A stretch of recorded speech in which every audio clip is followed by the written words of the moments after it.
and I want to thank you everybody for your patience. My name is Eric Mesa, and I am the current Borderlands coordinator of the Sierra Club organization. We are a part of a bigger coalition that we represent civil rights, faith, environmental, indigenous, LGBTQ+, and border communities working together to protect the community, the culture, the land, the wildlife, and the environmental well-being of our border region. We are also partnering together with the Community Food Bank, and it's an organization local from Tucson that provides emergency food assistance to our community and helps to connect our neighbors to other resources like SNAP, healthcare, rent assistance, and much more. I just want to give a special shout out to the community organizing team of the Community Food Bank and the Beyond Land Acknowledgement team that continually engage and listens to communities in a deeper level, and in order to work with root causes of why is hunger in our borderlands. I want to also make a special mention to Casa Carmelita, a community space supporting binational mutual aid efforts in Ciudad Juarez and El Paso. And of course, also to all the different organizations that join us today as well. And more than anything, beyond the organization, as we show up as individuals that are concerned about all the levels of social and environmental damages that are happening right now in our borderlands regions. Thank you all for being here. The purpose of the Sacred Territories webinar series is to bring local and international attention to indigenous struggles in their fight to defend land and water on both sides of the border. The hope of doing this is to build connections, solidarity, and gather support for communities defending their territories. The Borderlands program of the Sierra Club and the Community Food Bank are working to provide the space, be at service, and provide the resources to support First Nations with their struggles in defending sacred water and land, as we recognize that we are located in occupied land and we directly benefit from it, from all the resources taken from it. So we pay respect to the elders, past and present, and all the new generations. So I would just like to, before we start, to take a moment to consider the many legacies of violence, displacement, migrations, and settlement that bring us together here today.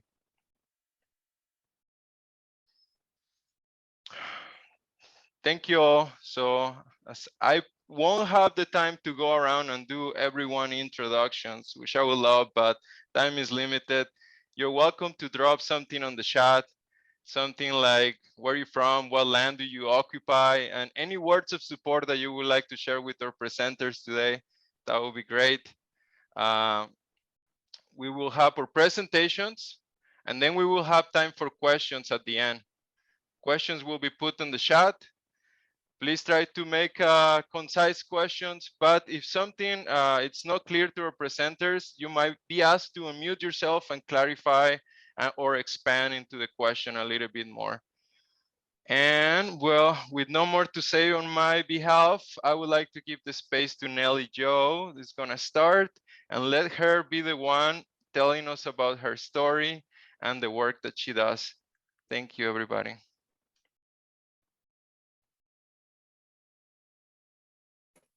Thank you, Eric. Hi, my name is Nellie Joe David. My mother comes from O'odham heritage on both sides of the border, and my father is from European heritage. I grew up in Ajo, Arizona, and Eric, if you can maybe start the slide if it is available. I grew up in Ajo, Arizona, which is O'odham territory, just a little bit north of the US Mexico border. I grew up, in the early 80s, during a time of when the copper mine was closing in Ajo. There were strikes, there were violence, there was all kinds of strife going on when I was in the womb. And when I was a baby, the copper mine in Ajo, the open pit copper mine, shut down permanently. And so I grew up in the aftermath of a boom. copper boom. And one of the things I'm writing about currently is how copper mining is tied into militarization, and how it helped lead into what we have today with so many human rights abuses on the border patrol, with the border patrol, and the border wall, the integrated fixed towers, and all of the militarization was here, or it was brought to you by an origin in mining. And so those are my roots, and how I kind of came to do what I do. Next slide, please. So Aho is a Hiachid O'odham territory. It's on the west end of O'odham territory. Tohono O'odham means desert people. Hiachid O'odham means sand people, and Akimel O'odham means river people. And then we also have connections with other peoples that have mixed with our own, the Akimel folks, and in those areas, the people living there can go deeper into those histories. So we're a very large people. Our landmass extends beyond the border. And the area that I'm from, the area where they put the border wall recently, was on Hiachid O'odham territory, where we don't have a reservation and we are not a federally recognized tribe. There was a moment out in around 2014 where the Hiachid O'odham had a district within the Tohono O'odham Nation. Many Hiachid are enrolled within the Tohono O'odham Nation. They're also enrolled in Salt River and Gila River tribes. And we also have Hiachid O'odham, part of the O'odham communities in Mexico. And we have several unenrolled Hiachid O'odham that have their histories out towards the Yuma, California area. There's a lot of families out there that are still there. They're still descendants of what once was in the area that is now the Ajo, Arizona, the Cabeza Prieta Wildlife Refuge, the Berry Goldwater Bombing Range, and the Oregon Pipe National Monument, and the west areas of the reservation. All of those areas did not have borders, and we were free to travel and be as people. And because of the mining and all of the recent occupation of the land, a lot of our recent history has been erased, but not completely. And we definitely want to honor, all the families that are still here, and recognize that, what land we are on, and what land the border wall went through, and also, disregarded and disrespected when it undertook such a major incident. Next slide, please. So this picture is of me as a baby. I'm the little one wearing my ASU gear, or my family had me in my ASU gear. That's probably why I went to ASU for undergrad. And we're sitting on the stoop of where they bulldozed right in that area is called Mexican Town, and then further towards the A Mountain is Indian Village. And those areas where basically all the brown folks lived, all of that area was bulldozed once the mine was closed down. It was actually, from what I hear, they were going to expand the mine, and so that's why they got rid of all the houses. But we were raised, my cousins and I were raised to know that this is where you're from, and these are your roots. You're from this area. Next slide, please. So I grew up in Ajo. My experience in Ajo was 80s and 90s. It was where I grew up. And then 2001, I went to college, and the world changed. Everything changed. And I didn't know that, the events that happened in New York were to change my existence forever. And then the early 2000s was just kind of a big example of how it changed forever. I got my roots, I guess, in activism I remember my very first protests were against George W. Bush, the Patriot Act, and all of the changes that were being implemented in those early times. And then in 2005, Joe Arpaio, was around the time he was ramping up his raids. The Real ID Act was passed, and it had a very xenophobic roots. They were trying to make sure undocumented folks in the area, were identified. And at the very end of that act was a waiver for that Trump now used to waive all the laws that he did to basically, desecrate our area, our sacred areas. So that was one of where I got my I really remember being upset by that. There was a very small group of people that were outraged, but we were out there at that time. We were angry about it. And we started to see some of the implementations of that put in right away.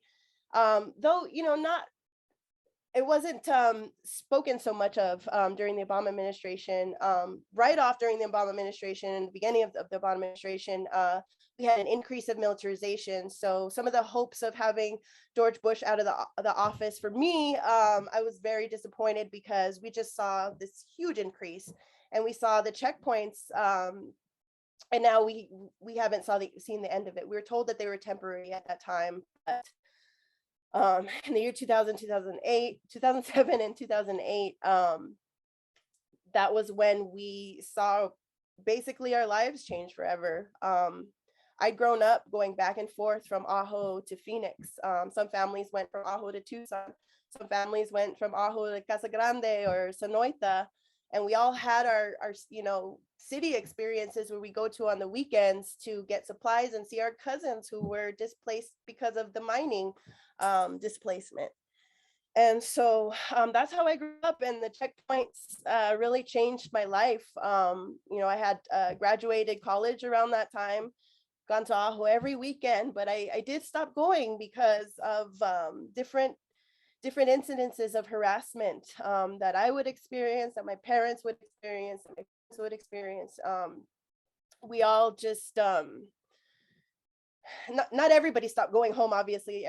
There's a lot of folks that live there, but I know among the class of 2001, among my peers that graduated 20 years ago, there's more than a few of us that stopped going frequently because of the harassment we experienced at the checkpoints. And that was really hard because we all love Ajo, or I still love Ajo. And then 2010, that was a big year. The year of SB 1070, there was a whole lot going on, and it was really difficult to give attention to one particular issue. For me, it was all chaos, and I cared about all of these issues that were going on in our nearby communities. We had, the schools, the children being attacked, their education. There were white supremacists that did not want young peoples to know their roots of origin or their history. And, they were vehement,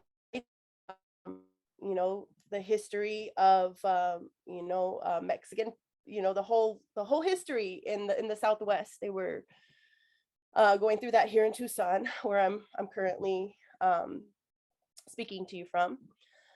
In Phoenix, I was living there at the time, and I was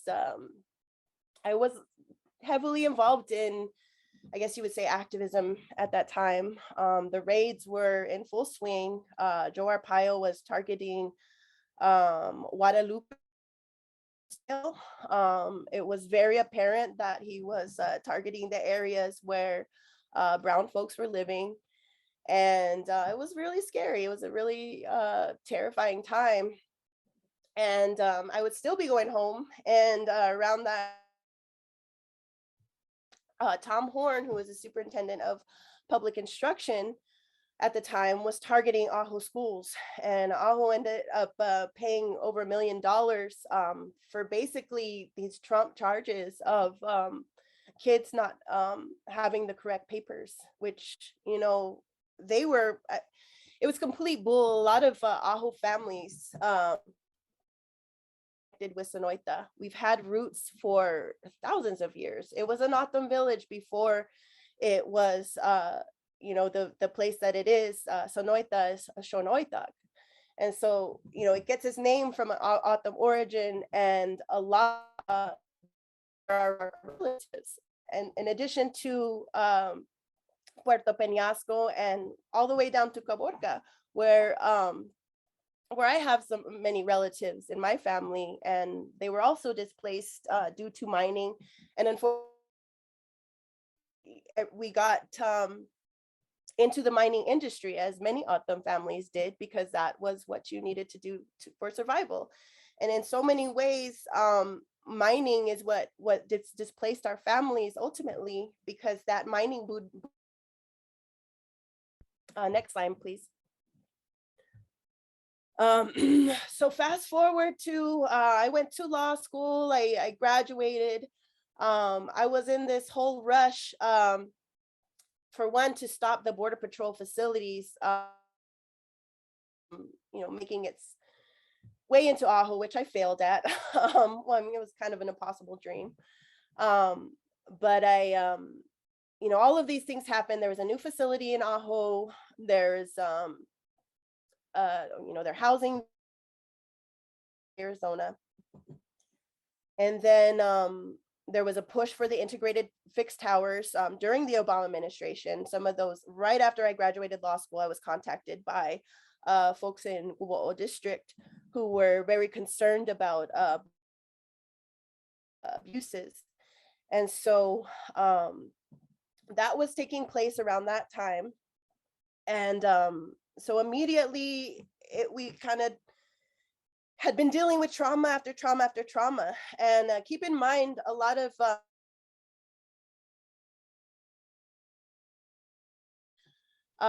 in and along the border and experiencing harassment because of border militarization for pretty much all of our lives, and seen it increasing. So by the time, we came to being inaugurated and building the border wall, we had gone through quite a bit of trauma already. And this picture right here is at the Springs with our late friend, PK. And it was in the time when border wall construction started, but it was not yet near the spring. And you can see how lush and full it is, how beautiful it's in the background. And so at the time we were experiencing that, we were already very heavily traumatized from, the towers, from the checkpoints, from heavy harassment. We definitely been through it, but to show up very strong against Trump's border wall, because all of this had already happened, and this border wall was just this epitome of ugliness and just complete disregard of our that we've already experienced.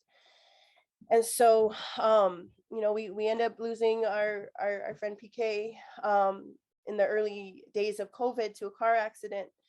But I do want to remember him in this fight. The early days of before everything happened, we were watching. We were watching the spring. We were praying for it. We were caring about it. And this is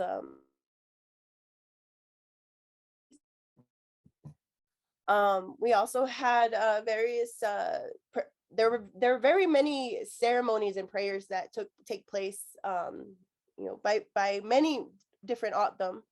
One of the ceremonies we had,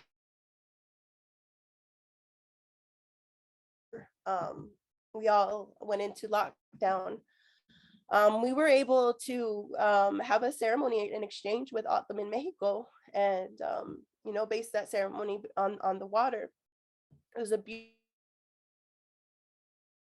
and unfortunately, now with the border wall where they have the vehicle barrier there, we're unable to pose for that same picture now. We're not able to connect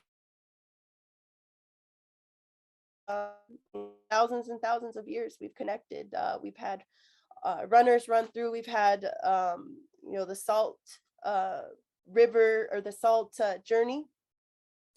We have young men taking that journey all and along that border. We've had to witness the tragedy of a border wall going through that, and that's been it's been really, really hard, to say the least. Next slide, please. There quite a bit. We noticed that there were no cultural monitors. There was really nothing stopping with the Trump was using. We were told they wouldn't drill for water within the vicinity of Kitapekito, but we saw these water trucks out there drilling all the time, and every time we were out there, they were at different areas. We saw there was enough media capacity or environmental capacity to even, I guess, get even a good estimate on the amount of but by the time and I didn't get to put the picture in there, but there's various media that came out in July of 2020, just showing how depleted of the vehicles going back and forth, and they were cracking the lining of the area.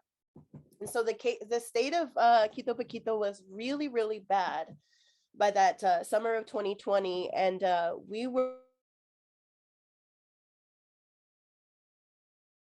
pandemic. Everybody was going into lockdown, and wall workers were not taking precautions. There were some big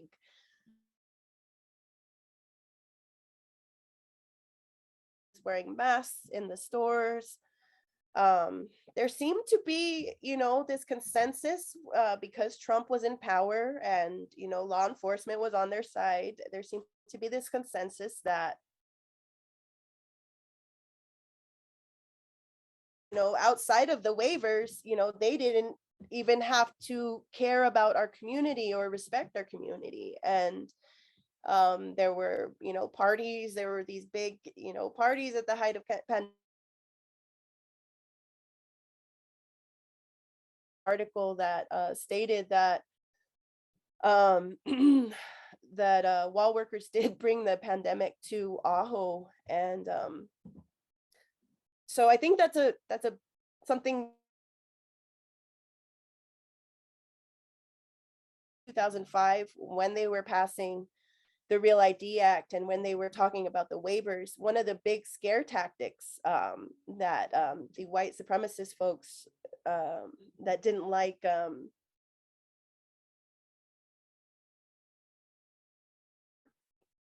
people with the fact that they would say these immigrants have diseases, which is a false thing, especially when you think of the whole history of indigenous, it's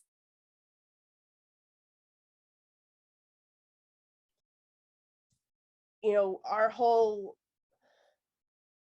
one of our biggest struggles was the bringing of disease. And so to have this rhetoric of restricting the borders due to disease, it just felt like such a slap in the face, and just so ironic, because that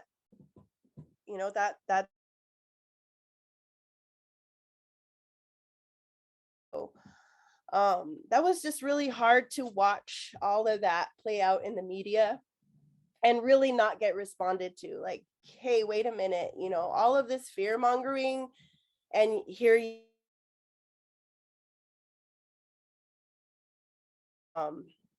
that was quite a traumatic experience. So around August, I believe it was the end of August, a group of who had, you know, had connections with other border tribes and had been, you know, speaking out and been doing all kinds of things to try to protect our land. Some folks got together.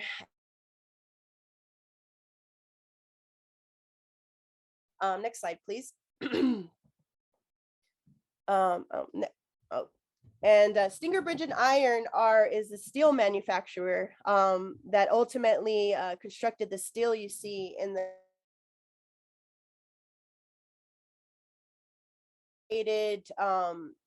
in, I believe, Coolidge on Acumel O'odham territory. Ironically, very close to our ancestors. He ended up arrested. There was this whole complex of an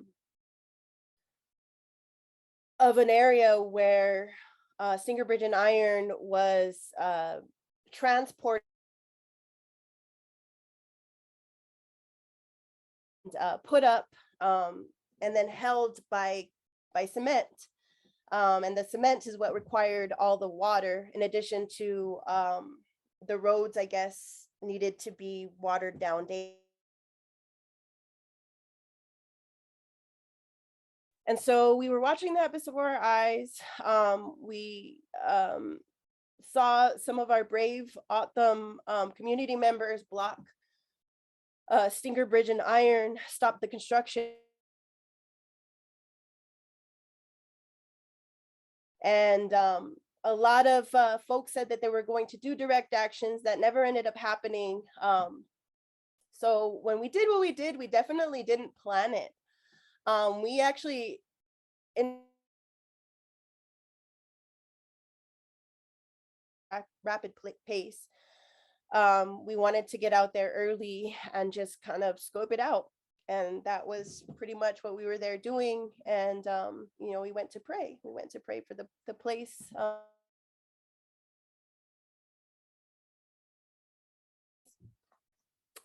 Some of the entities involved in wall construction were Kiwit, and I'm sorry, this is an old slide.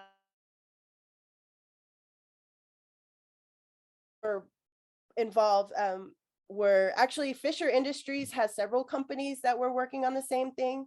Stinger Bridge and Iron, they were the ones that built the wall. But underneath of Kiwit is an entity called Southwest Valley Constructors, and they're based in Albuquerque, New Mexico, and they specialize in large-scale construction for the federal government. And so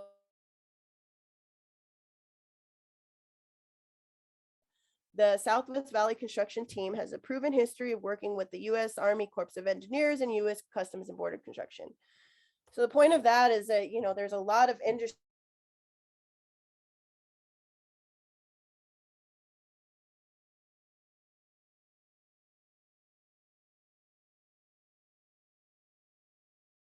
especially surrounding Fisher Industries.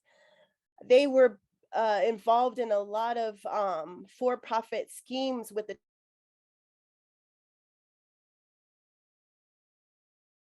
scheme, and there was a GoFundMe put up, and there was a whole scandal. As you may remember, Trump shut down the government to kind of get his way with all of that, and so it was. Next slide, please. And so when we did what we did, we were pretty much at a breaking point.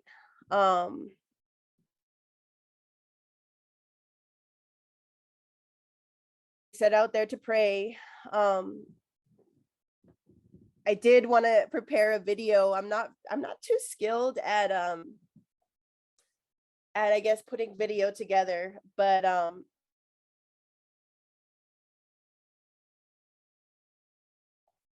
took the time while things were going to make our own little vlogs. Not all of them were published. I don't think they're of the best, you know, quality. But we were trying to document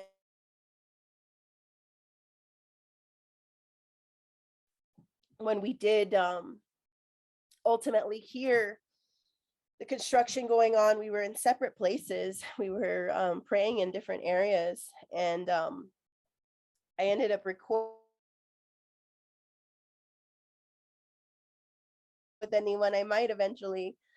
But I was running around looking for Amber, and just completely heartbroken.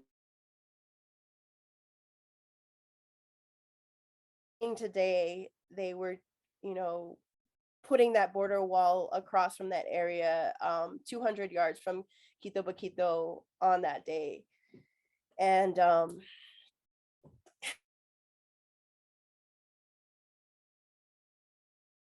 of this border wall stuff, and I'm kind of going back and forth here, but all this border wall stuff has been, you know, I guess I based my academic journey on it, and I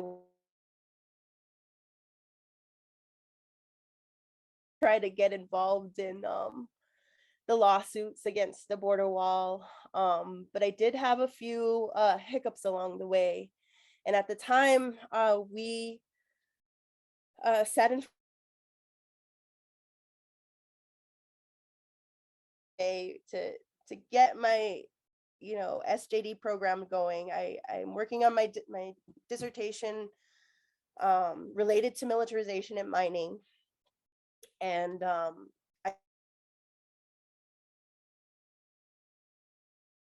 failed in our efforts to stop the wall, you know, on that day where we were at. I really think, you know, I was at this mindset that there was nothing more we can do. And so I think part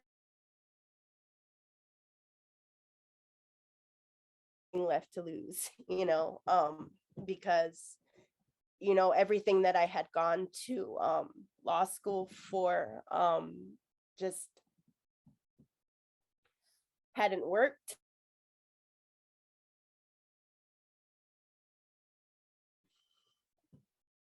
Effort that went into stopping what happened, and you know, the academic journey.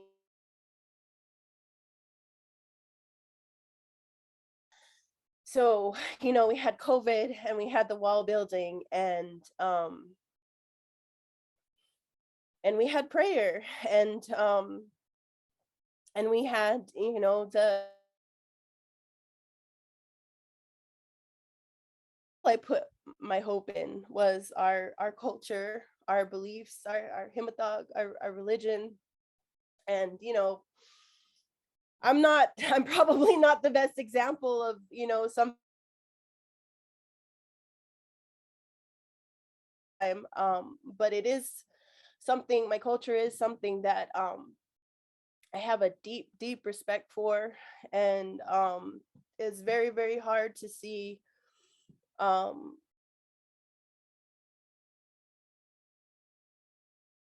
did you are across those border lines. And you know, in through my dissertation I was finding out why my family was displaced from Caborca and had to, you know, move.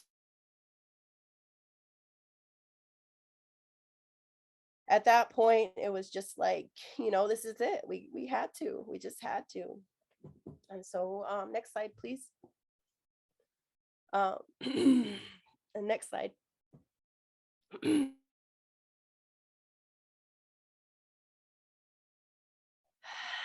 We lasted about 2 hours. The first hour we were just kind of hoping, we were hoping that somebody would show up and maybe document.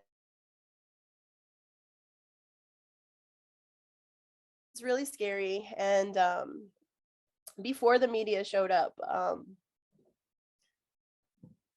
the before the media showed up, they were ready to arrest us. Going to use Border Patrol. But I think because the cameras were rolling, they knew that they had to get National Park Service officers to arrest us, which they eventually did.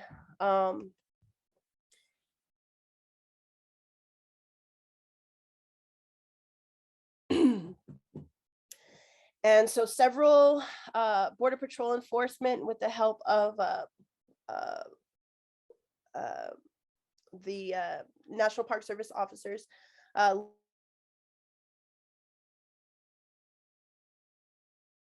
from the other side, and they didn't really have much trouble just posting me right out, and I was just kind of like a little ball in there, just huddled together. And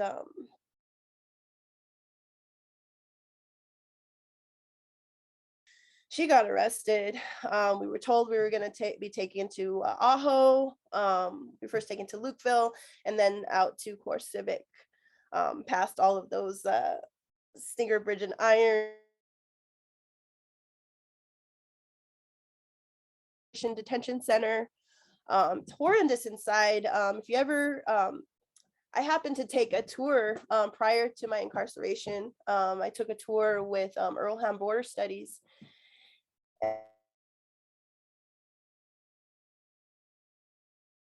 Of the Core Civic, we were given a bunch of bull. We were given a lot of bull of how what the conditions are like in there.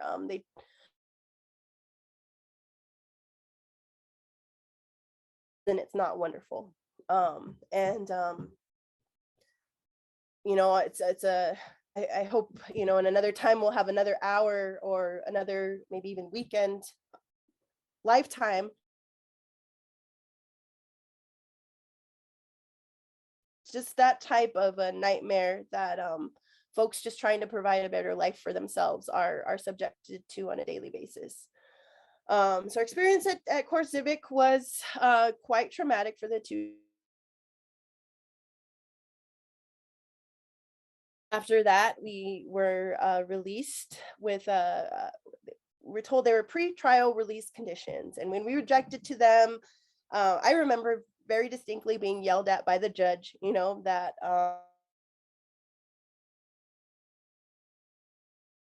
and you know, he very strongly, in a very patriarchal way, explained that, you know, they had, as the feds, have the power to put us back into jail if we it, or dare not, you know, complain about it, because we can be locked right back up there, you know, for the 2 misdemeanors. And so for the next year, every month we had a check-in with our pre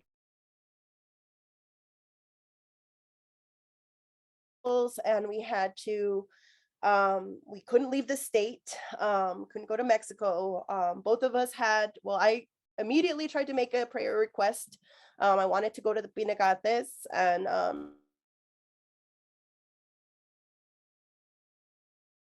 that was denied. And it was a hard time, and I eventually had to, you know, we were told we were going to get a trial soon, hopefully after the elections. There was, you know, the trial. Not get the trial soon. I was hoping, you know, okay, maybe I could just drop out of school for that semester, because it was not drop out of school, just take a little bit of academic leave, because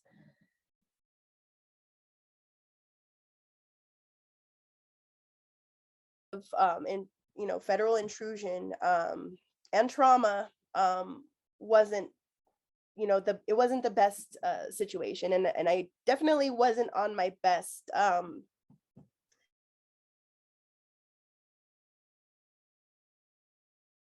in the way that I was when I went to Michigan State. I wasn't able to, you know, just uh, keep pursuing, I guess, what I've been pursuing academic issues, is just trying to get back on track with my life. You know, within, you know, the legal field, within the academic field. I've, you know,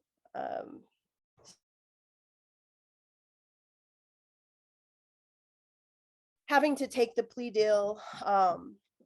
Unfortunately, I really didn't want to. I I wanted to fight the closure order, you know.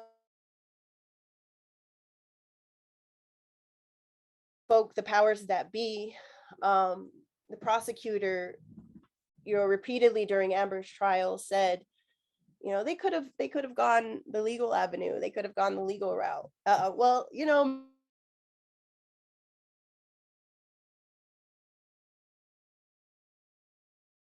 the student loan debt to prove it.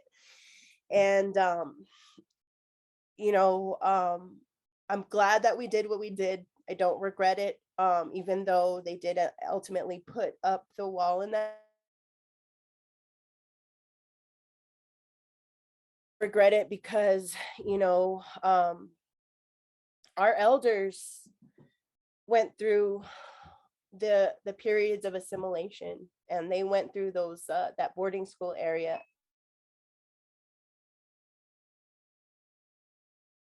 If we spoke too loud, or if we did too much, we would be punished, and our families would be punished. And there's that kind of.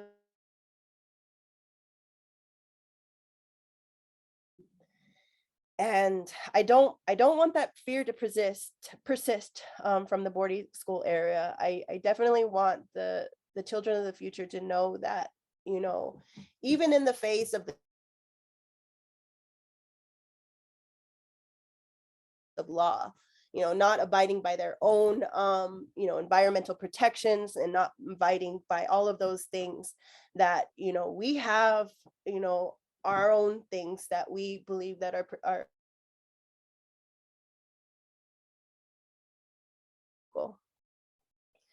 and that we're not, going to lose that because of this border wall, that we are going to stand strong for our people.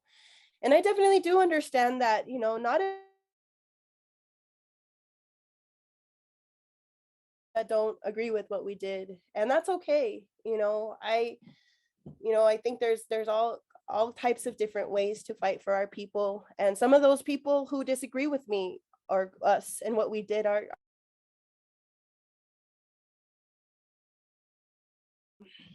Next slide, please. And that's just the calling script that folks were giving for us. Next slide. When we were released.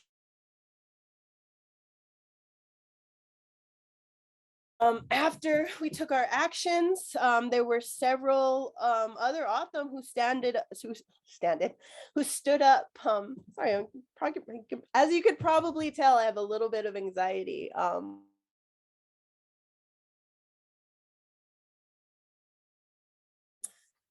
I do have a little bit of nerves, but there was, quite a movement that that was fought. And to October, where there were several arrests on Indigenous Peoples Day. We definitely, as a whole, we definitely that we do care about our area, that we are still here, and that we will continue to fight. And I really want to thank each and every person that went out there and right, even when it costs, their own freedom, and even when it costs, their own personal, monitoring and all of that, because we are heavily monitored out there. All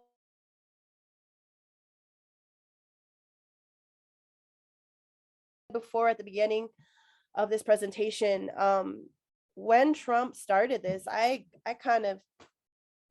was at my wit's end. We had just seen, the starting of the. So my heart, it was very nearly on the ground. It was, for me, I felt like almost all hope was lost. But because, to know that my people, are willing other, that has renewed my sense of hope. And yeah, thank you for allowing me to present. And this is the end of my presentation. I'll be back for questions.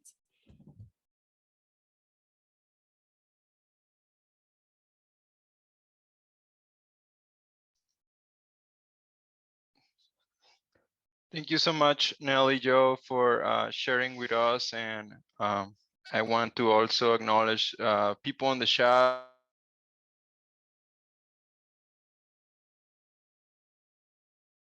I want to also right now open up the space for Amber to share with us about her experience.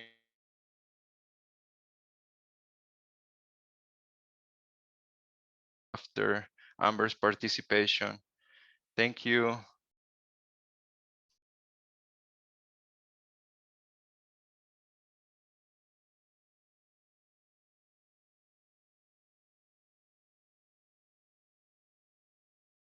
Ani Abjogek, Amber Ortega, Ani New Geneva 1, Ani Og, Melvin Ortega Papt, and Ani New Amjud Support.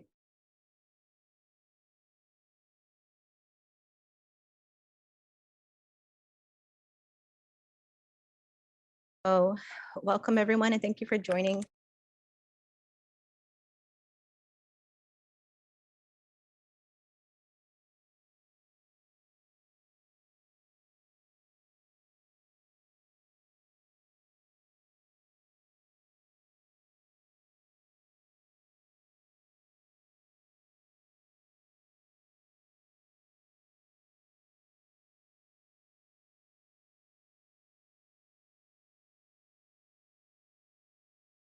On matters that pertain to our area, our tribe, and he fought to reclaim, you know, what he believed needed to be reclaimed, which was our right to speak on behalf of our own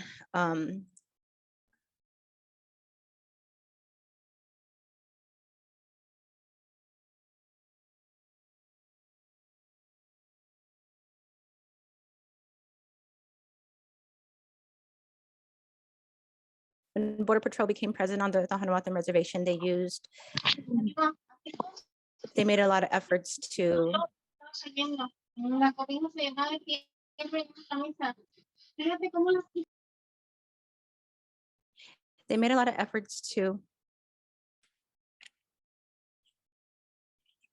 keep us, they crossed the line. They crossed the line to enter our properties, enter our lives. My father, he worked early in the mornings and he would travel from the reservation to Tucson, and he was harassed by Border Patrol agents, and he would often have to take, he would pull over and he would defend himself. They made it a cat and mouse game where it was a harassment game. So growing up, my father, he told us, you know, that we were able to defend ourselves.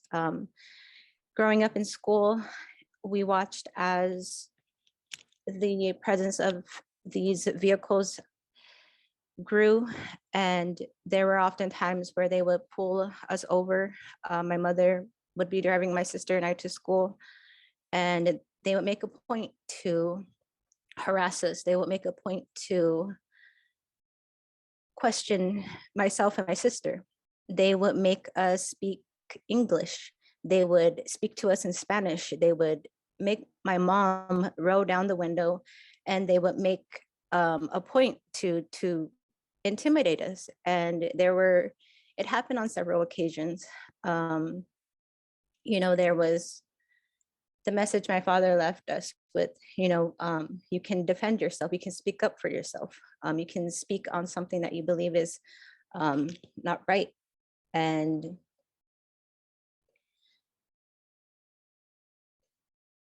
as a teenager, I moved off the Tohono O'odham reservation, and I remember experiencing for the first time what it was like to live around a different environment. And speaking on the experiences I had growing up on the Tohono O'odham reservation were difficult to explain to those increased. There was a sense of freedom that I grew up having along with my family members. We have stories in our family of when it was okay to cross the border, to visit family, to buy goods, to attend a dance, a ceremony.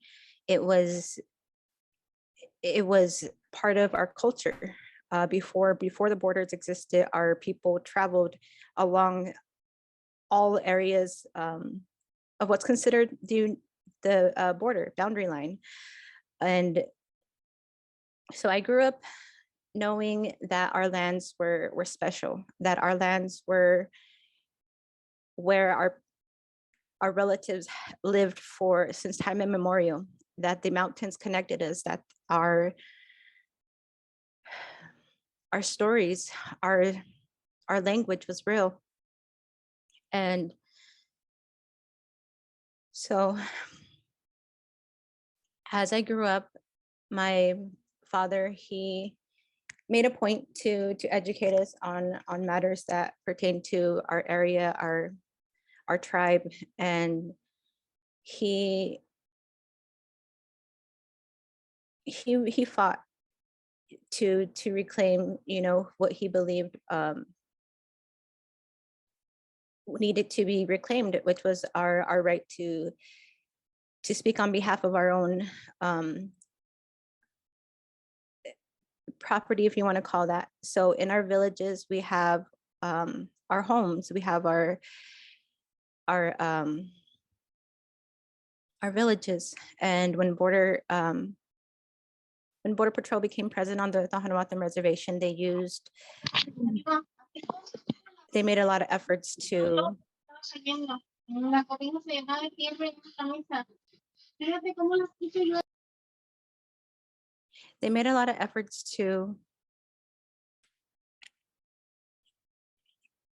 keep us, they crossed the line. They crossed the line to enter our properties, enter our lives. My father, he worked early in the mornings and he would travel from the reservation to Tucson, and he was harassed by Border Patrol agents, and he would often have to he would pull over and he would defend himself. They made it a cat and mouse game where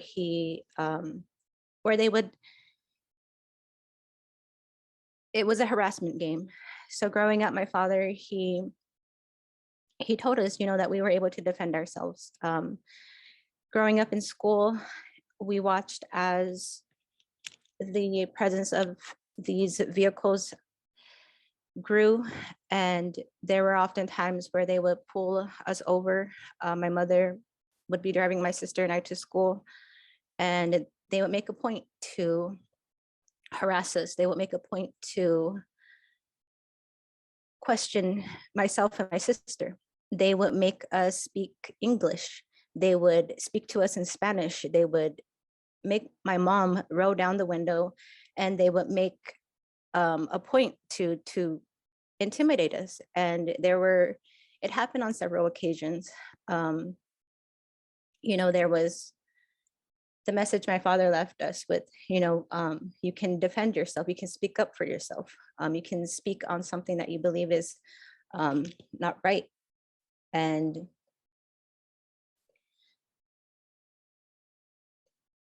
as a teenager, I moved off the Tohono O'odham reservation, and I remember experiencing for the first time what it was like to live around a different environment. And speaking on the experiences I had growing up on the Tohono O'odham reservation were difficult to explain to those who were unfamiliar with that type of environment. And so my father did make a point to move my sister and I off the reservation. There was a lot to there was a lot he wanted us to understand, that there were different ways of living and approaching situations. And, at the time I didn't believe it was trauma, generational trauma of any sort. But I know that as an adult, I made a point to stay away from home, from what's considered, what will always be home. And my father, on his end, he,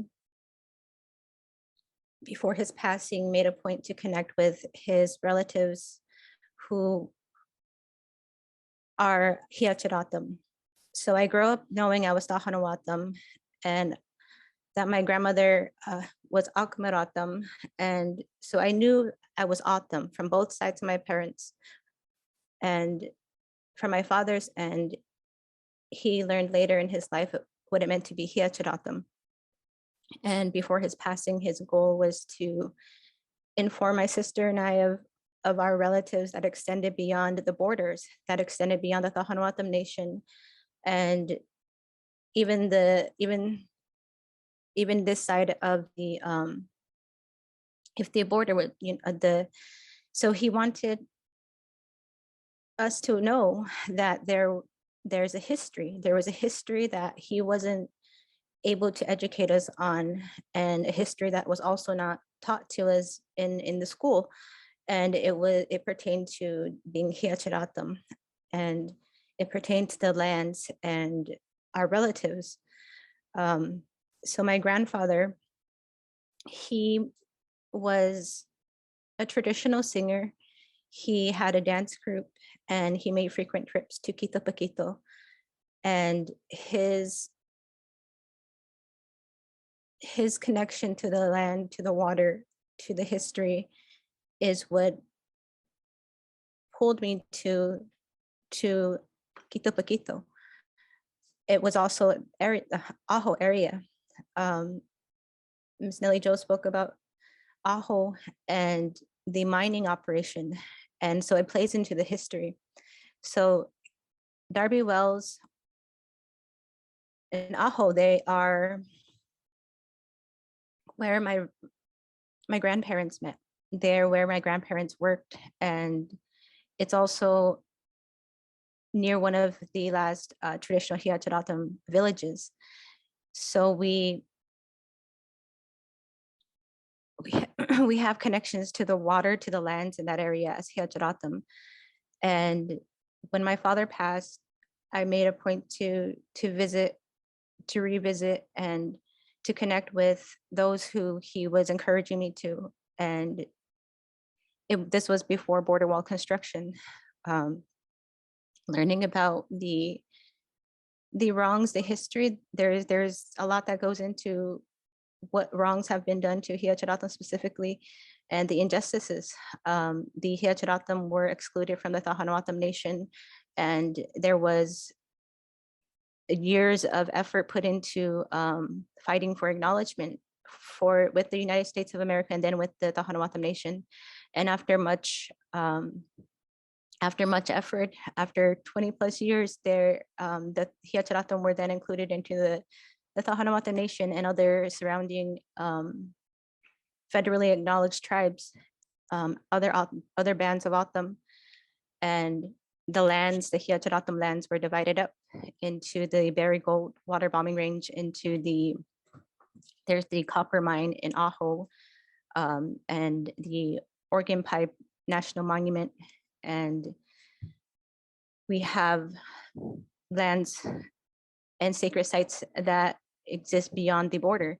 So before border wall construction, there was a strong connection, there's a strong pull to be with the lands and the people and the history.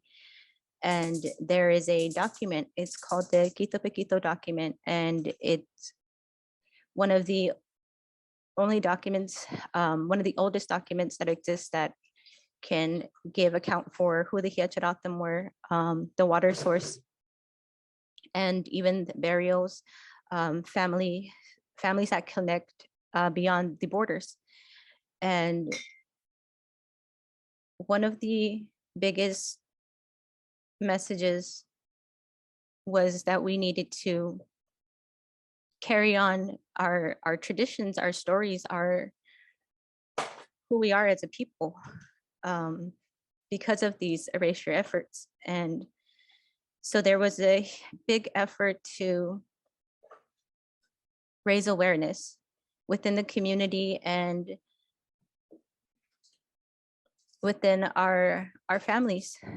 We were a small group of people that came together. And Hiacharatam, they're known as, they're considered a Pachi-like, and we're known to move. We have more nomadic ways and Apache-like ways compared to the Tohono O'odham. And there was a strong call for us to ultimately connect with each other and connect with our lands and our elders. And we were aware of there was media coverage happening, and there were the environmental groups that were covering the issues. And as individuals, we did reach out to our own nation, the Tohono O'odham nation, and on their end, there were efforts being made, but from a traditional perspective, from reaching out to those who are grounded in our culture, grounded in O'odham Himatak, there was a different type of guidance being done, and what we were being guided to do was to pray and to sing and to make our presence known to the area, to the water, to the land, to our ancestors, through song and through action, showing them that, look, we're here, we know these things are happening, we know that decisions have been made to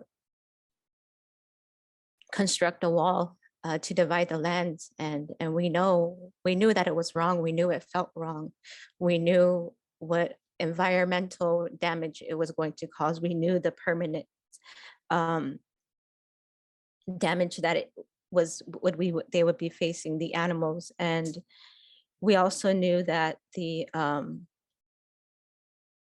was a lot of resistance to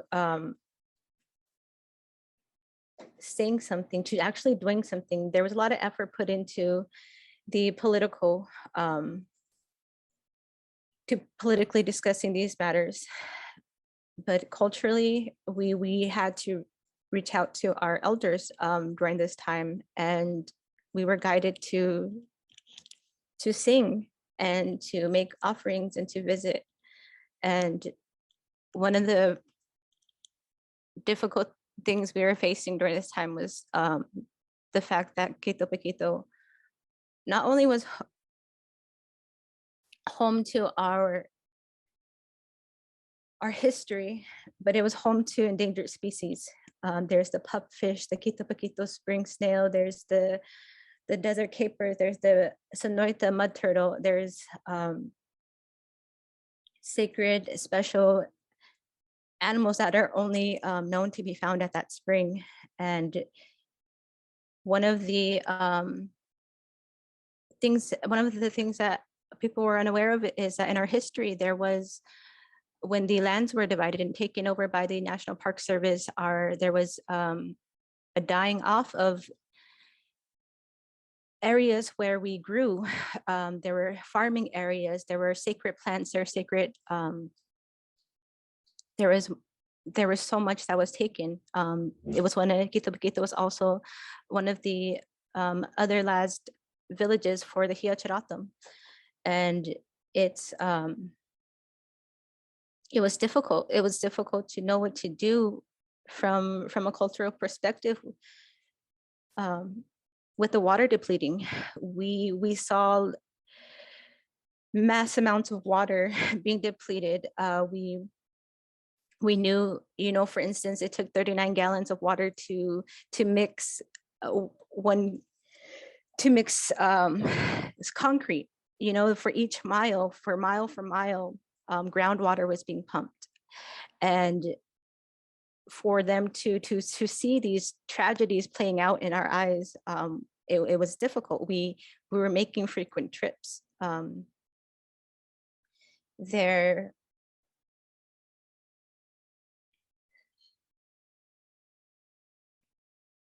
was drastic changes that we were seeing happen right in front of our eyes with the increase of equipment, the increase of heavy machinery. There was a crack in the spring of Quitobaquito that was needed to be repaired. There are still repairs that are needed to be made because of this construction.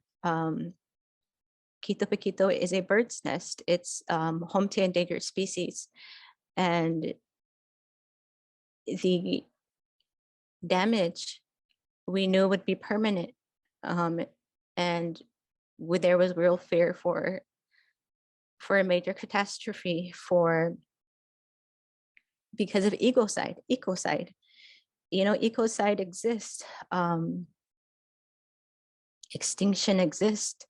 And, you know, as Hiacharatam, it plays into our story, you know, of being considered an existent tribe, being thought of as non-existent. And, you know, when we came together as a group and as individuals, it was because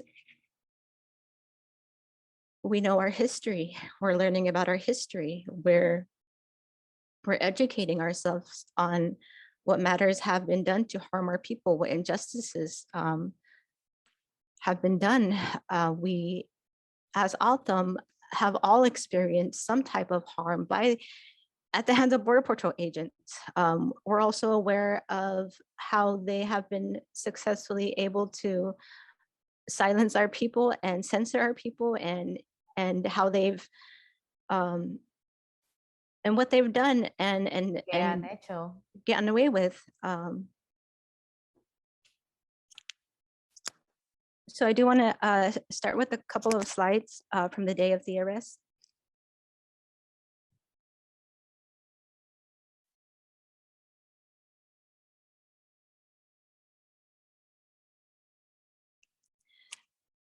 Okay, so this is, so not all of them are in order, but this is from the day of, we started off that morning. It was early, we headed to the spring. It was routine for us to first arrive, and you acknowledge the water, you acknowledge, it's intimate moment, you know, we each were going through, and we were in different ends of the area, and we both heard the sounds at the same time, and it was the sound of construction vehicles. It was a sound of several approaching and parking, and it happened so quick without hesitation. You know, I know I ran to what's considered a parking lot, and she was there yelling. You know, we're both yelling for each other. You know, our hearts knew that was the day they were. They wanted to, you know, focus. They made it clear that was the area they were going to focus on, and so we ran. It was a quick. It was an instant like nod, like no, this can't happen right now. There was a heartache of Monument Hill, of the demolition blasting of Monument Hill that, you know, was sitting with us. We were unable to effectively stop in any way, nor was it the Tohono O'odham Nation, the, you know, chairman and his efforts. None of us were allowed to stop Monument Hill, the blasting of of a sacred mountain holding, you know, our ancestors' bones. There's a story, it was a historic story that we carry, true to who we are, and in the mountain, its place. And, you know, there was a huge display of cultural insensitivity. And so we knew that there were efforts being made on behalf of the Tohono O'odham Nation. And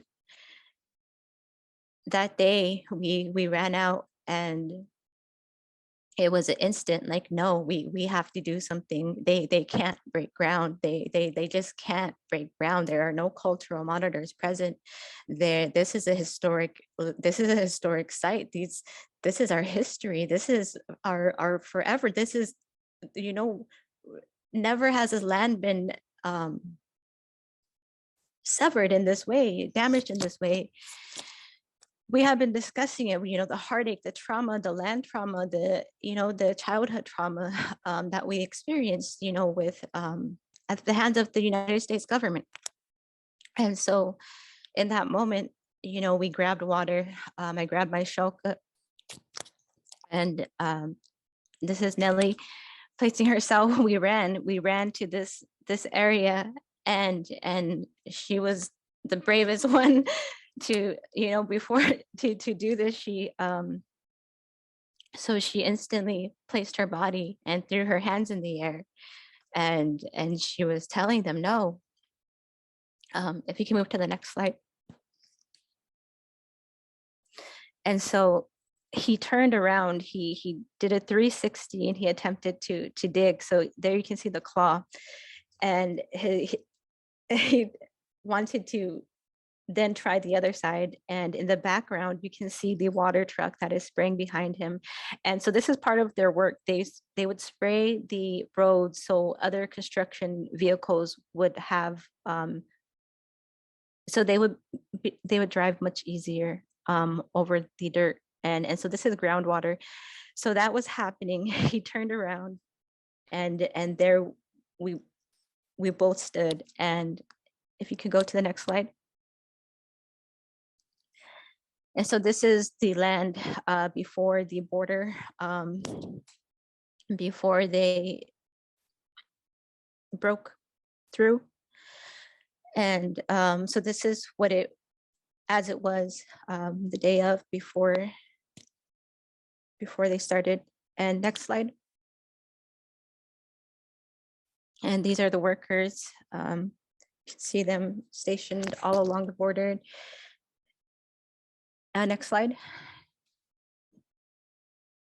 And then there is Nellie.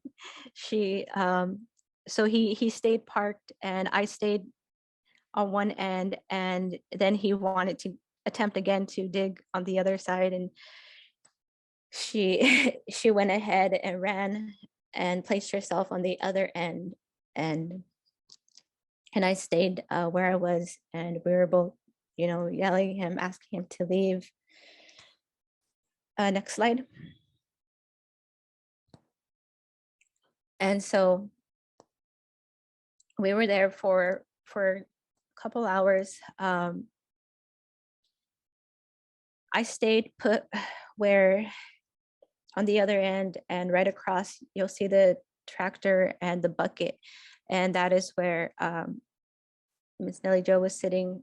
And while we were, I didn't include a video, but when they arrived on site, we were singing. We were taking turns back and forth singing. There was heartache, you know, that we were fighting. We both jumped on our phones, and we made several phone calls, and we asked for support for people, we, you know, to come out and support what we were doing, to see that there was something, you know, there was an injustice happening. And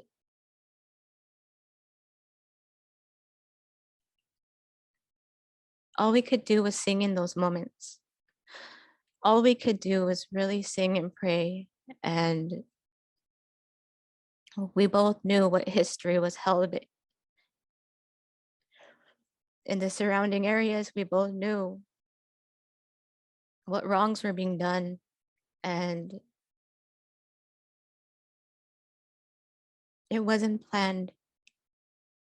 And what happened after was this.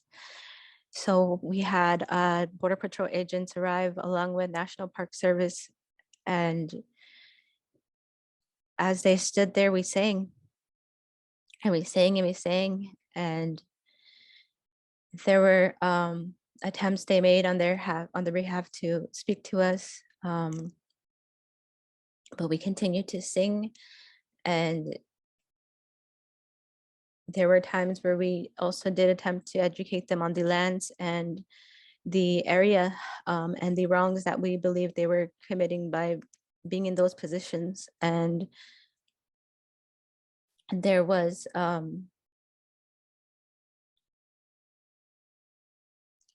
real effort that we made into educating these people, these individuals, on what lands they stood on and what our history meant and why we were there in the way that we were. One of the things that we work on doing is, educating people that, we exist beyond borders and barriers, colonial borders and barriers. We're led to believe that things are divided and we need to handle these things in divided ways. But from, our understanding, these lands, for instance, this road wasn't a road, hasn't always been considered a road. It's Hiacharatam traditional land, sacred land. And the parking lot is not a parking lot. That is a colonial way of establishing a presence for visitors under the national parks care.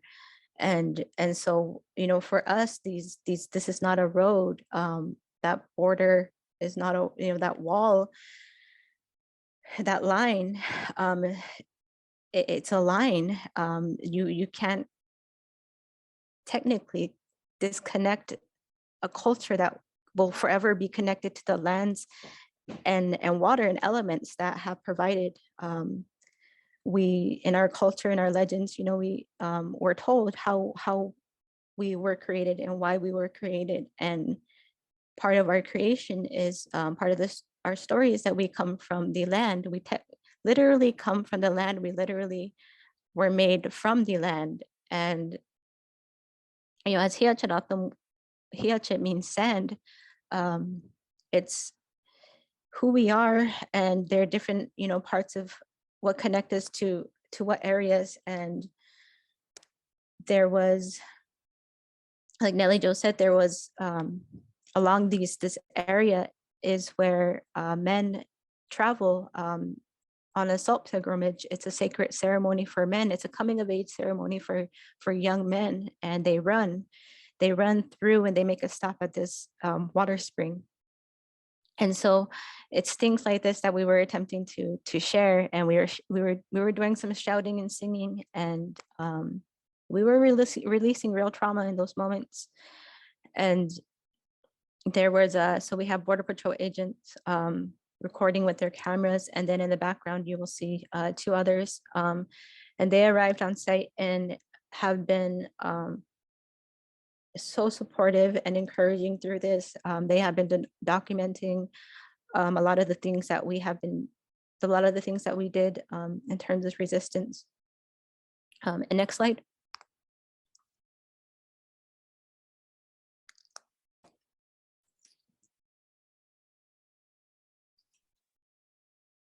Oh, next slide. Those were all. Oh, that was it. Mhm. Okay, so that was the day. So Nellie Jo, like she said, she was carried out of the bucket, and they were asking me to leave. And I was asking them to leave first. I was explaining that I wasn't resisting arrest, but I was asking them to cease and desist and to take their weapons. There was a successful intimidation tactic used. They would huddle and then they would, you know, disperse. And after they arrested Nellie Joe, you know, they focused on me alone, and they made a slow encroachment. And as they encroached, I yelled as much as I could. In defense, you know, there was real fear present for the future, of the lands. And you know, the destruction, it was disrespectful to our natural resources. It was disrespectful to our future. It was inconsiderate of our culture and the lands. And there are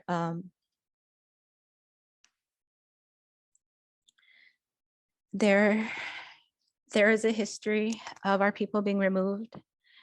When the arrest was made, we were taken to court civic, and we were told we would be taken to Aho. One of the things we learned later is that normally in those situations, individuals are cited and released with civil infractions. In our case, they arrested us, took us down to Lukeville Port of Entry, where they fingerprinted us, strip searched us, and gave us no charges. They then transported us to Florence, a Core Civic, a for-profit immigration detention center. And even that I can't stand using, but you know, it's a migrant detention center. They put us there. There was a point where we were surrounded with men and we had to advocate for ourselves. It was when Nellie spoke out to, you know, she requested to use the restroom, and he was leading her to a men's restroom, and I yelled at him and told him, hey, she's a woman.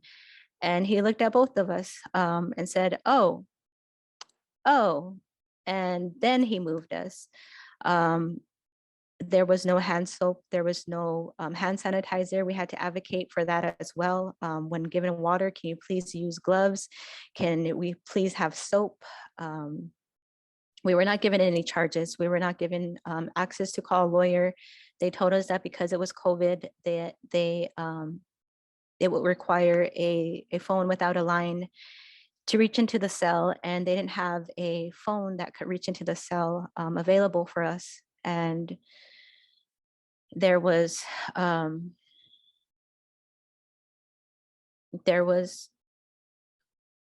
our history sitting with us as we sat in these cells arrested. Our people have been removed from lands. Our people have been taken into prison. There's a story in our history of a family that was taken into prison, accused of killing their relative, and they knew that there was a wrong accusation, but the United States government removed these Hiacharatam from Kitapekito, and they took them into prison. And they were in prison for a couple of years, and they walked from the Yuma area back to Kitapekito. And when they returned to Kitapekito, you know, they noticed how drastically different it was, and there was a decrease in the population of the people. There's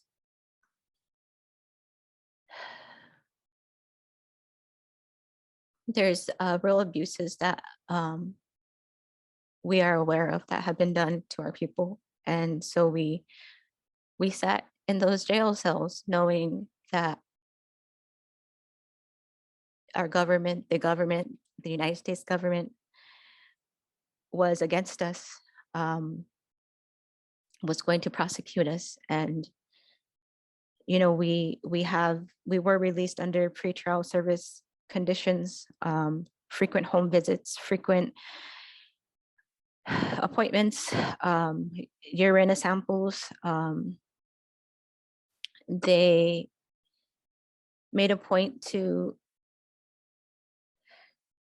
limit travel. Anytime I left my home address, I was questioned.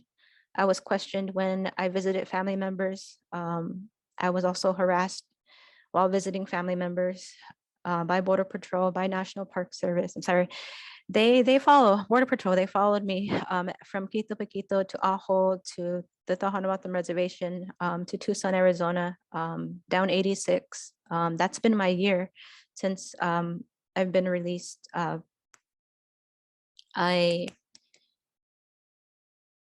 have I received an order from the judge yesterday. My lawyer was just as surprised, but it's a order stating I'm released from pretrial services.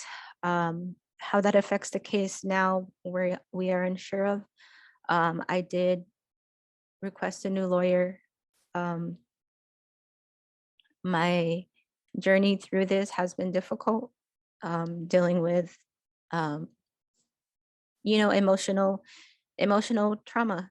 Nellie spoke on your heart being on the ground, and that is literally what it felt like. There was a point where every hurt, every wrong experience surfaced and came to yell at me, came to haunt my dreams. They're real nightmares. They're real.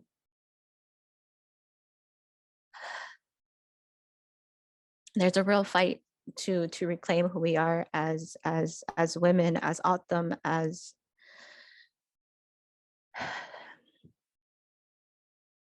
people in this fight for truth, for justice.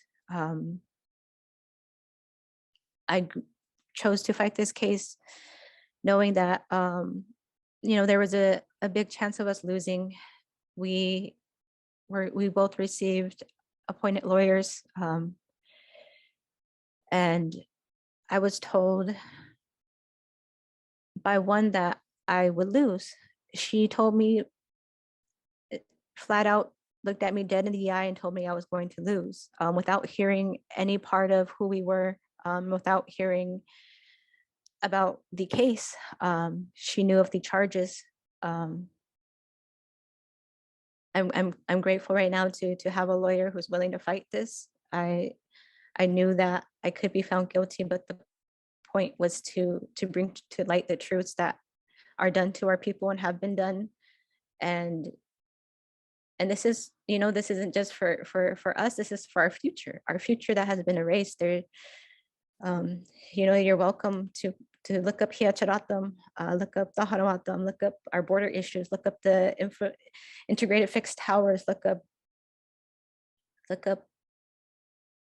Kitapekito, look up Arawapia, the history, the animals, the plants. And then also remember too, when you're sharing these things with people, that the militarizing of the border, it affects these animals. It affects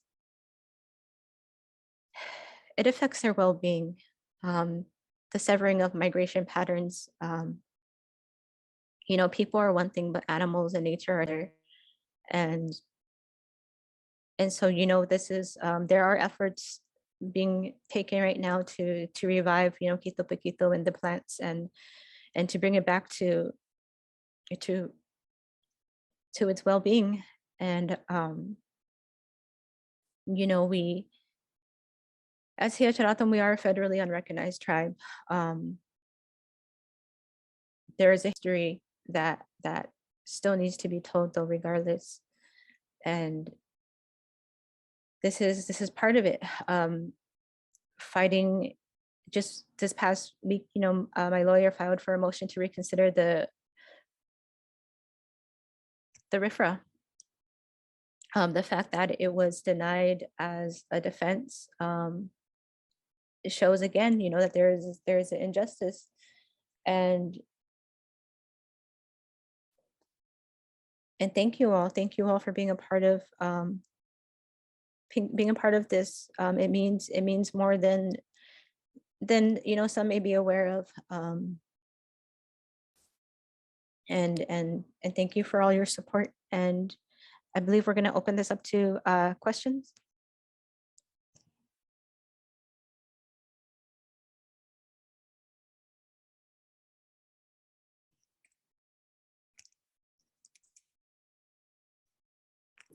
I believe we discussed, folks can, if they have any questions or anything they would like to share, you could leave that in the chat area. And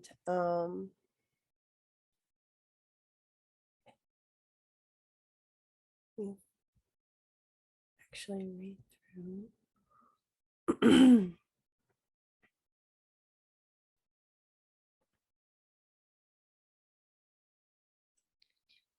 Nelly, there is a question just came on the chat, and it is, what is the best thing people can do right now to support you both?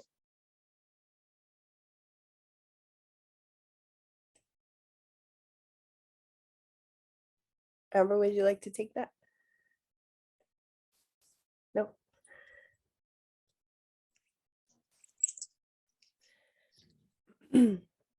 Amber has a Venmo, PayPal, and a Cash App, I believe. And I do as well. I think that there's I don't have it on me right now, but we have a something we can share to that effect. So that's definitely helpful. As you know, it has been difficult to keep up with, you know, the gas expenses and all of the things that we're trying to do to connect out there, to remain close to home while also, you know, connected with you know, what's going on out here with Amber in the courts. So, you know, Amber could definitely use your support. I could use your support. In the future, we are setting up a fund for future attorney expenses. And so that is to be announced. That's sorry, my cat's creating a havoc right now. But you know, that's going to be something to look out for, that you know, will be shared on various platforms.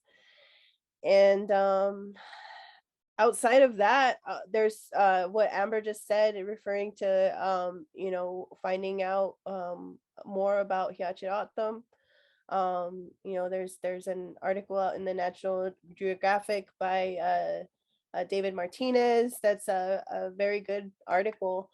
There's quite a bit, you know, of history regarding, you know, the dismantling of the district and fighting for the district with the previous, you know, back in the 80s and 90s and probably even before that, because, you know, but there's just been a lot of work and to get Hiachit recognition amongst the people, and also land, you know, and the original fight back in the day was to get land for Hiachit individuals, you know, who didn't get reservation land.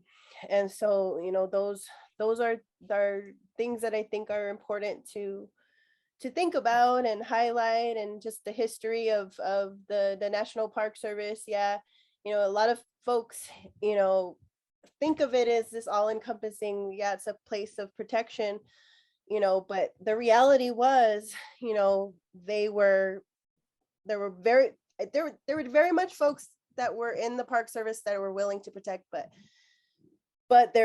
they were also arresting us and, you know, working against folks that were trying to protect the land. And ultimately, you know, upholding, the Department of the Interior was issuing the closure orders.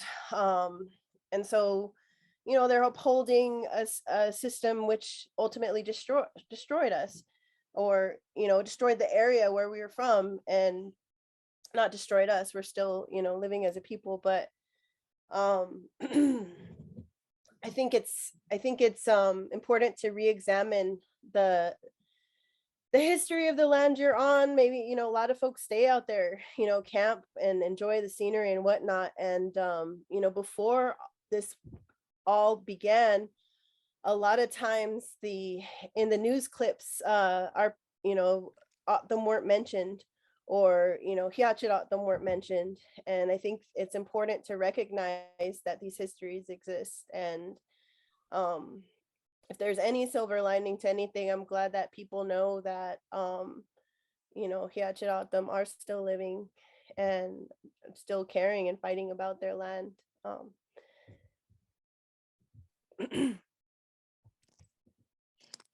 Yes, and on the 15th will be the verdict day.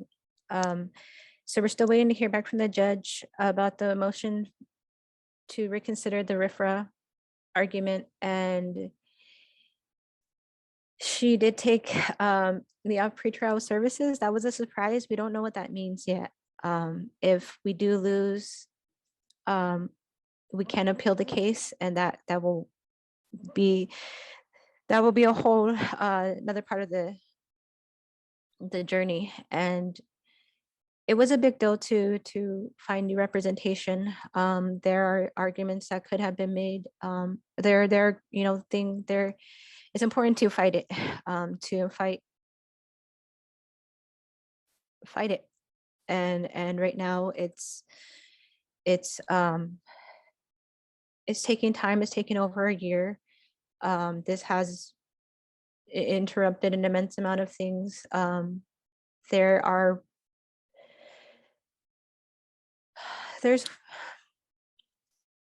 heartache, there's work to be done, connecting and understanding what lands, what lands and people occupy your areas, building, cultural competencies, understanding self-determination, and supporting, even if it's not monetary, prayer for things to change. Even this is our future generation we're preparing the way for. I wouldn't want this to be done for any of our future generations because of their desire to know the truth. ¿Qué? Es quinoa y steel cut oats.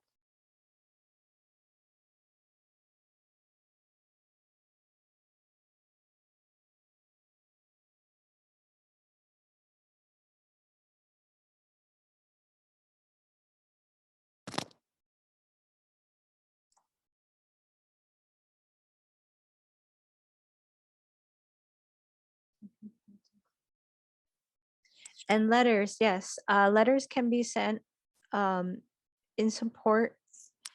There is also a petition going around to drop the charges. And yes, thank you. Thank you to all those who do write letters to the U.S. Attorney, and keep an eye out too. We'll be posting if there's anything in between. We have done press conferences, and we have done rallies to help, to educate those who want to be a part of this and to understand, what it is that we are doing.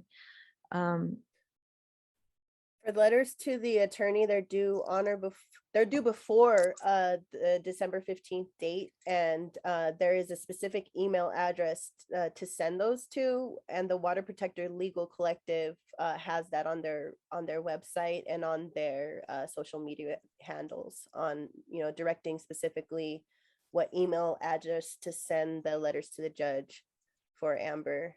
And then in addition, as you just spoke of, there's a petition on Action Network.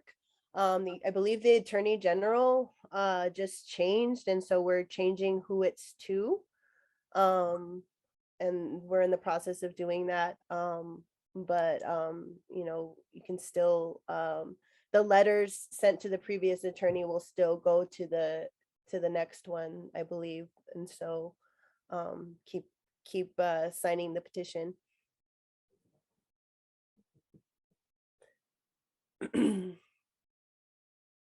And so there was a Google form shared, for the letters. Oh, cool. So we have that in the chat. is a Google form that we the Sierra Club has to send out on behalf of Amber.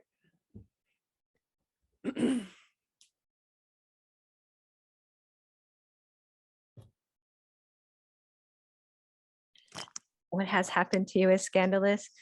So really quick, the government has made it difficult this past year, and it did feel like we know it, they wanted to silence us. They wanted us to take the plea deal.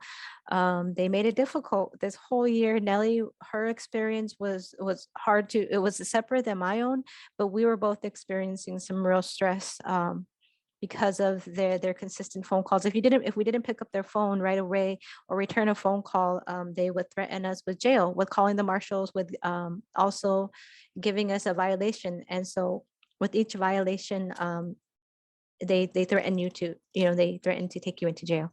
And so when Nellie went through her own difficulties with it being that way, they made it so hard, what she has experience that she can share, with when she was attending court. They made us feel like we were terrorists, like we were these like cartel criminals, like we were some drug, mules or something. They made it feel like it was about that. They were rude, they were hurtful to us. It was This is an absolutely it was degrading degrading. experience. It Yeah, was degrading. Questioning dehumanizing, our degrading, whereabouts. and to think that people go through that every day within the system, especially through federal charges, and our experience from core civic on until now. And I'm so excited that Amber's finally released from pretrial services, that happened like yesterday. And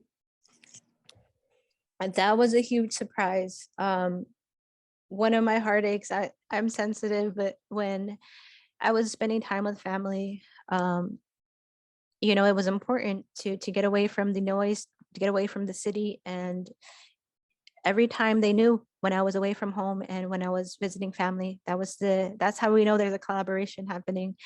But they would give me a hard time. And one of the things she brought up was, how is it that you cannot be at your home address? What is so wrong with being at your home address? Do you not live at home? They would approach us in that way. They would speak to us in that way. And it was hurtful. Requesting to attend ceremony, there, it felt degrading at each response. I had 2 different pretrial service officers, and my last pretrial service officer, when I decided to move forward, I turned down the plea deal and I chose to fight the case, to take it to trial.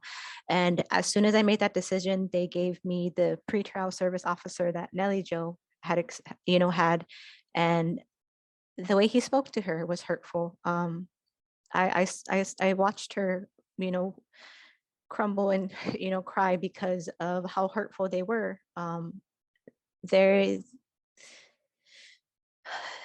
They let us know, that they made frequent trips to make sure that we were home, surrounding the neighborhood, for instance. So as of yesterday, I have been set free from pretrial services. I am obligated to still attend court and communicate to my attorney. And she was just as surprised. But that's one thing we feel like maybe it was because of the coverage. Maybe they, the word about how they treated us and what we endured has been getting out enough, because the amount of tax dollars that was spent in taking us in. We were kept for over 2 days without charges. About 40 hours. About 40 hours, to be exact. But yeah, it was definitely an experience. And I remember, knowing Amber and getting to know her, she definitely lives up to her Hiache roots, and she she has a lot, you know, she has family on different in areas, you know, and I like to travel. and it's not just that her home isn't just here in Tucson. Her home is out, you know, on the res, and her home is out in Ajo, and her home is out in, you know, Darby Wells, and she goes, you know, out, you know, in that area with her uncle and her family. And so, you know, the constant monitoring, I saw the toll that took on just your very, you know, being as, you know, as a person. You know, it was, you know, it compromised your everything on who we were, because you weren't allowed to be who you were, that, you know, that Amber who's here and there, and you know, like and I saw how that, you know, really, you know, hurt you spiritually, mentally, you know, the whole thing. It's true. It did.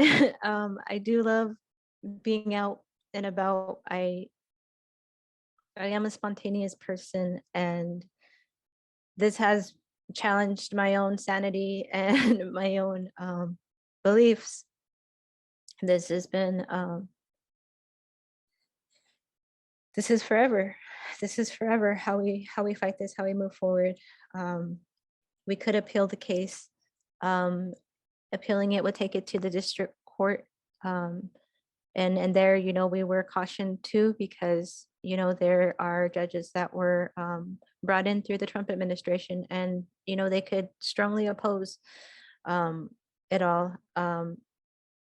You know, we were, our effort was compared to the insurrection at the US Capitol, which was also a degrading thing. The judge's decision to deny our use of the Religious Restoration Freedom Act, you know, that was I love, you know, my lawyer right now is Amy Knight, and she made a great point, you know, that was a narrow way of perceiving it. They were saying that I still had, you know, the government didn't there was no substantial burden because I still had access to Kitapekito. But that's not true. They denied, they removed us. They forcibly removed us, and then they closed the checkpoint. They closed the access to the spring. They closed the roads. There are elders who can attest to that they were denied access to perform, you know, yearly ceremonies that are done yearly in the area. The government committed so many wrongs to commit, you know, to fulfill their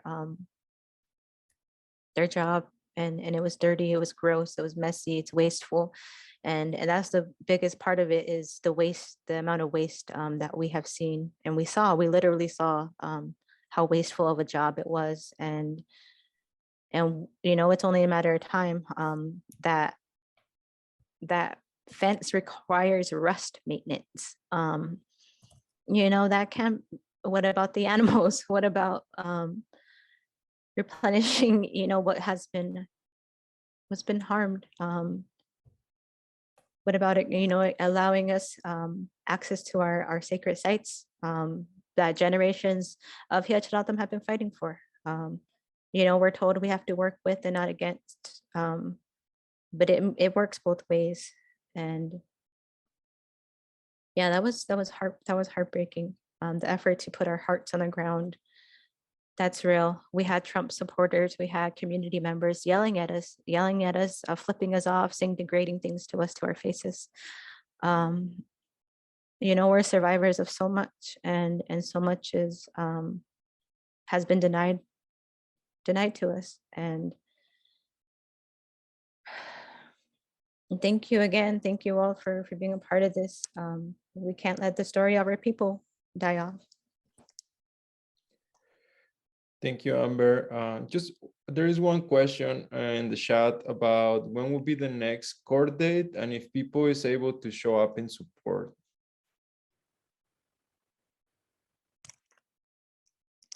So the 15th will be the verdict.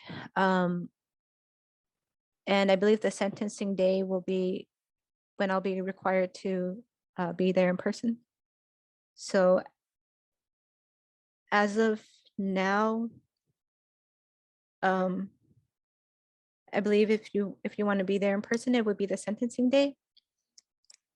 And we don't have a date for that yet. They said it could take a couple months from the 15th for the judge to release a sentence.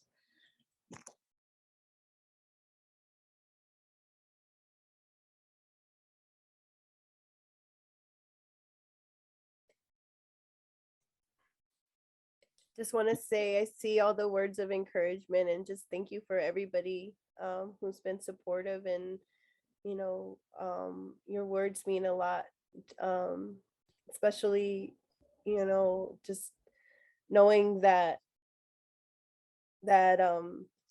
you know, the lands and the people are supported. And then also, like, just to reiterate what Amber said, like those areas are still in need of attention. And you know, Sierra Club is an environmentally based organization, you know, leading a you know, that's led a lawsuit against you know, the border wall. And so we still have a lot of work to do. We still have a lot of work to do in taking it down, and repairing all of those areas, you know, and restoring those areas, making sure that the pronghorn don't go extinct, that the jaguar and, you know, all of these animals that are suddenly without their family and kin because they can no longer, you know, go on their pathways, you know, that they find a way home, you know. And so we definitely need to not forget about those efforts. And my cat agrees, because he's clawing up a storm behind me. He's in support of the animals.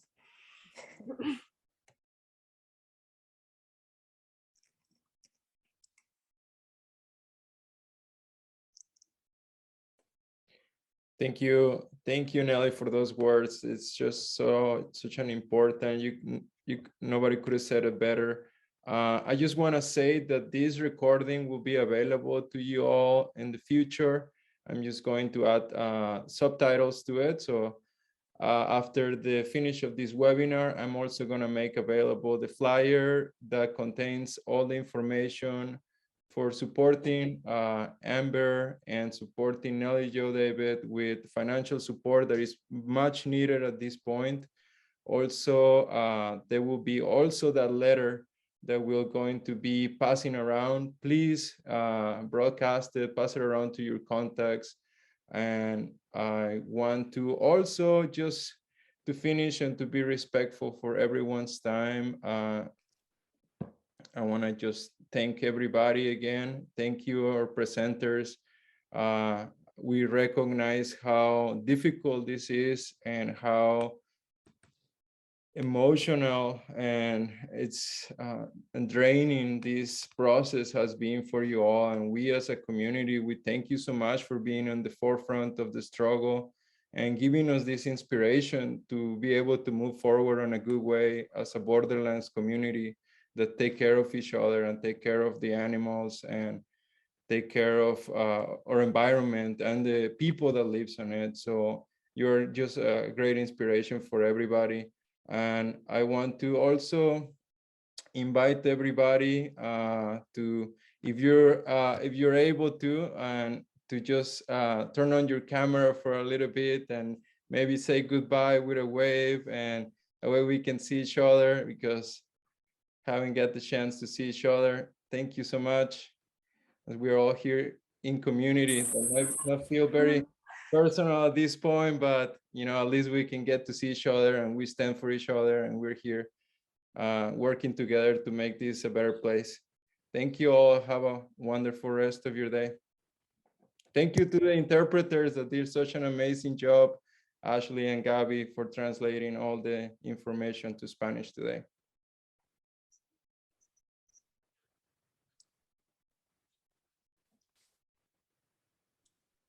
Bye, everyone. Thank you. Thank you. Bye, everyone.